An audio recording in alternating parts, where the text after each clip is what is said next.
Kan katanya ada bahasa Sunda 90-an yang udah jarang ditemukan. Apa aja tuh kata-katanya? Tapi nggak jadi dipakai. Ya, apa ya? Ada salah satu, mana inget gini? Ayah, ayah, Iya. kayak badak nyum gitu tuh, badak nyum, terus ini, ayah, daunnya ya, badak, aduh, apa gitu? Nggak ada Boris yang- teh ngomong ya. apa gitu tuh? Terus Mang anjir, Deddy, gitu. Mang Deddy bilang kayaknya Pacil tuh nggak mungkin ngeluarin kata-kata itu gitu. Heeh. Karena itu terlalu tongkrongan. Heeh. Naonnya? Lupa gitu. Tiba-tiba banyak keluar Sunda-Sunda kangen yang hanya kita dengar saat dulu gitu. Itu ada beberapa gitu. Syutingnya di mana sih, Bang? Like Earth. Sukabumi, Bogor, Depok? Enggak ada. Bekasi. Sukabumi. Iya, Bu. Oh, Jakarta juga ada. Jakarta ada. Paling banyak di Sukabumi. Sukabumi paling banyak. Nah, mungkin bisa cerita pengalaman syuting yang berkesan selama di Sukabumi yang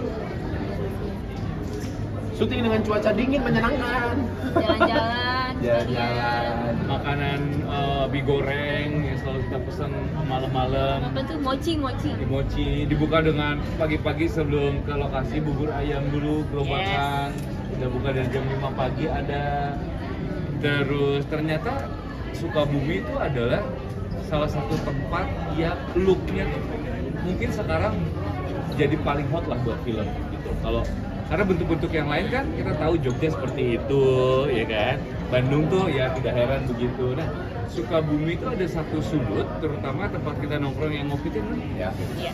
Kapitol. Capitol gitu. Capitol Village tuh gitu ya? Kayak hidden gem lah gitu. Iya, ada beberapa film yang udah syuting di situ karena bagus gitu. Karena mengingatkan kita sama mungkin Indonesia di tahun 80, 90. Nah, di situ tuh masih gitu.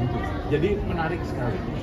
Nah, ini kan adaptasi dari film Korea gitu. Kalian berapa banyak sih film Koreanya dan belajar dari karakter yang aslinya juga?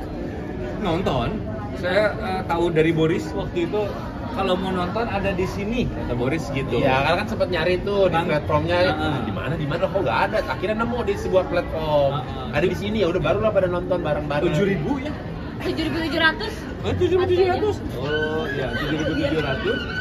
Akhirnya nonton, terus ternyata pemerannya yang aktor utamanya saya suka sekali karena waktu di Reply 88 tuh ngefans gila gitu karena wah gila ya jadi ayah tuh di sini ngelihat cuman emang kalau pas kita lihat skenario yang udah dibuat sama Cinema dan tim gitu bedanya adalah lebih beda banget karena memang ada beberapa kalau di Indonesia kan kok plek-plek kita nggak akan ada percaya seorang penagih hutang seperti itu. Indonesia tuh punya budaya sendiri soal penagih hutang kan.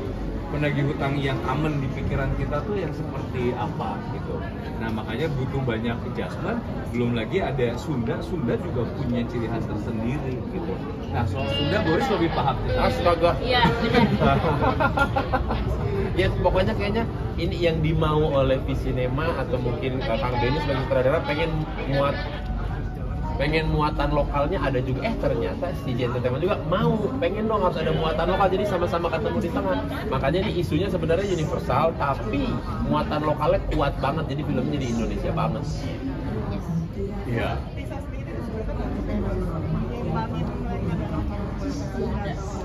Wah, kesulitan sekali ya karena kebetulan Bohong. benar, setuju karena kan Bohong. Ada jagoan dia mah.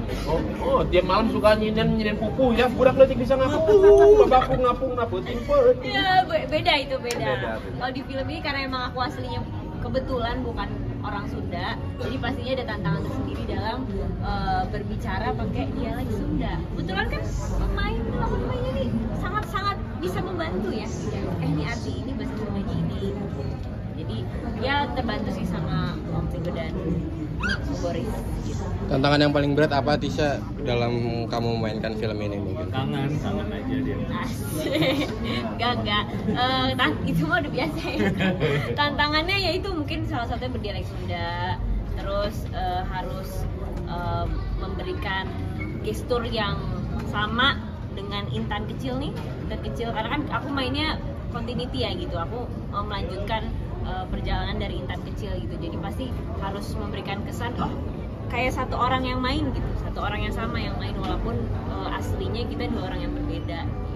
Cukup menguras energi juga sih Tisa, maksudnya kalau dibaca di beberapa portal kan masih belum bisa move on, sedangkan sini panggil aku ayah gitu kan. Masih bisa Belum move on dari mana? Masih bisa move on. Dari film sebelumnya. Dari papaku. Ya ini menurutku apa ya, sebuah cerita yang ya relate gitu dengan kisah aku pribadi gitu, atau mungkin kisah orang-orang lainnya yang kehilangan sosok seorang ayah gitu. Makanya cocok untuk ditonton keluarga tepatnya dan kalian semua yang kangen dengan sosok ayah gitu. Meskipun tidak kandung gitu. Karena di film itu ada keluarga tapi bukan dari satu darah. Tapi Gitu. Itu menarik. Iya. Itu menarik sekali. Karena kalau ngomongin kan kita tahu ya tema-tema di luar sana tuh banyak keluarga, Ya. sandwich, apa segala macam. Generasi. Iya, ada yang ayah, apakah semua berapa di umuran teman-teman ini kayaknya ada yang lagi ngerasa marah sama ayah gitu ya, ngerasa marah sama ayah, terbebani apa segala macam. Tuh bayang nggak di film ini adalah diberikan pilihan memilih keluarga sendiri. Ya. Si kecil ini bagaimana kalau dia bisa memilih siapa yang dia mau untuk jadi anggota keluarganya. Kan selama ini orang berkeluarga nggak punya pilihan dong. Yes. Tiba-tiba lu udah lahir di situ, entah lu syukuri atau tidak, tapi kalau di film ini adalah memberikan pilihan kepada Pacil untuk memilih Melalui hal-hal yang tidak terduga. Benar. itu. Catat kan? Nggak ada. Di Kalau dari Indonesia review kan sendiri, sekarang kan lagi ada fenomena fatherless atau kurangnya peran ayah. Yes. Menurut para cast itu tanggapannya seperti apa? Kemudian ada nggak sih mungkin ide agar keluarga di Indonesia tuh bisa mencoba ayah tuh biar jadi lebih terlibat dalam keluarga gitu? Kalau nggak cuma di Indonesia sih, pelaku kriminal di Amerika adalah 60% kehilangan ayah. 60%-nya tidak memiliki ayah dan lebih dari 60%-nya fatherless gitu loh. Itu pelaku kriminal di Amerika, bahkan kadang-kadang sering baca-baca seperti itu ya. Angka pasti persentasenya nanti dilihat lagi ya. Tadi kira-kira seperti itu. Nah, banyak orang kenapa di Indonesia fatherless bukan tidak adanya bapak, tapi tidak adanya figur ayah yang kadang-kadang tidak hadir gitu loh. Bukan fisiknya, tapi memang tidak hadir untuk menjadi peran jadi teman atau apa. Salah satu hal yang paling gue takutin dalam hidup ini adalah anak gue tidak merasa ayahnya ada. Dua. Dan itu apakah gue beneran hadir atau enggak, gue nggak punya jawabannya gitu.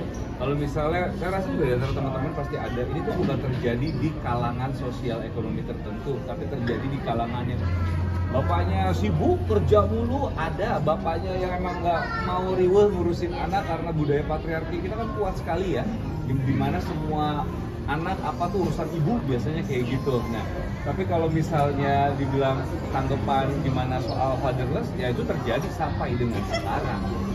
Terlepas itu baik atau buruk nggak tahu. Gua nggak bisa menentukan itu apakah itu baik atau buruk ya, karena maksudnya setiap orang punya perjalanannya masing-masing di dalam keluarga gitu. Ada orang yang tidak, sosok ayah tidak hadir, tidak ada, bahkan anaknya jadi sosok yang berhasil punya pemikiran yang beda. Lingkungan yang ada yang bisa menggantikan sosok ayahnya. Masalahnya adalah kalau tidak ada yang mengganti sosok peran ayah itu yang jadi bahaya. Kayak misalnya gue melihat ada beberapa orang, gue lumayan membaca itu karena itu hal yang paling gue takutin kalau anak gue merasa fatherless, sangat gue takutin. Takutnya kalau misalnya emang tidak ada ayah atau tidak adanya peran ayah, harus ada yang menggantikan itu. Sering sekali di Indonesia ibu harus menjadi berperan ganda soal itu.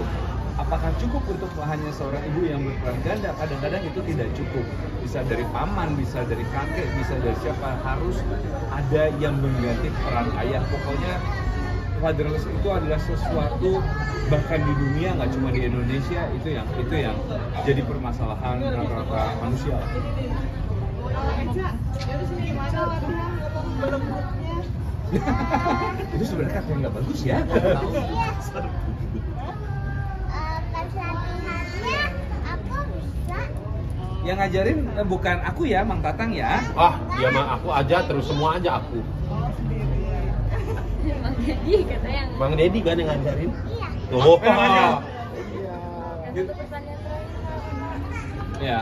Karena tadi kan disinggung terkait untuk selalu menjadi sosok ayah untuk anak gitu. Cara kamu sendiri untuk bisa selalu ada anak.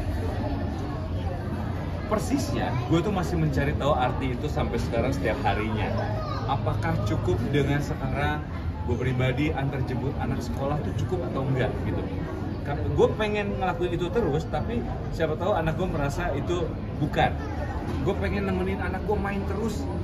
Gue ngotot sekarang tidur tetap harus bareng-bareng, gue nggak mau dia punya kamar sendiri dulu. Gue pengennya tetap bareng. Apakah itu cukup? Gue nggak tahu.